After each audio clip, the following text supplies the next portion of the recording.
It was Christmas on the island of Sodor. All the engines were working hard. Thomas and Toby were busy carrying people and parcels up and down the branch line. Everyone was happy. Only the coaches, Annie and Clarabelle, were complaining. It's always the same before Christmas, they groaned. We feel so full, we feel so full. Oh, come on, said Thomas. Where's your festive spirit? Christmas Day is almost here. By the side of the track was a lonely little cottage with a familiar figure waving to them. It's Mrs. Kindly, whistled Thomas. Peep, peep, Happy Christmas. Thomas always felt better for seeing her. Christmas just wouldn't be Christmas without Mrs. Kindly.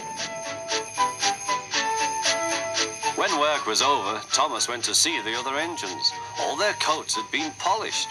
Ha, said Gordon, just look at us. Your driver will have to work fast to get you as smart as us. Never mind that, replied Thomas. I've something important to say. Do you realize it's a whole year since Mrs. Kindly saved us from a nasty accident?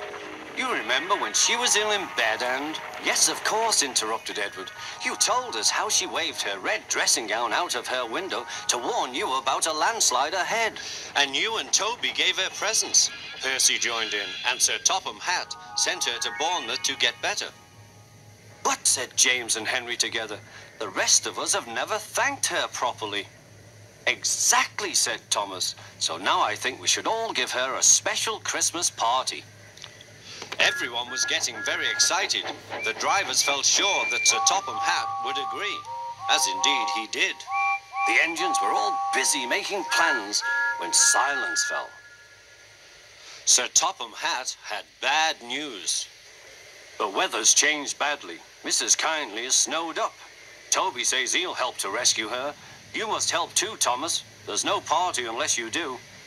Thomas hated snow, but he said bravely, I'll try, sir. We must rescue her. We must. There's a good engine. You and Toby will manage splendidly. Thomas charged the snowdrifts fiercely.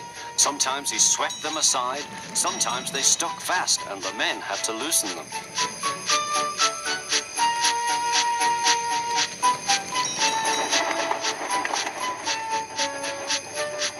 But at the cutting near the cottage, they could go no further.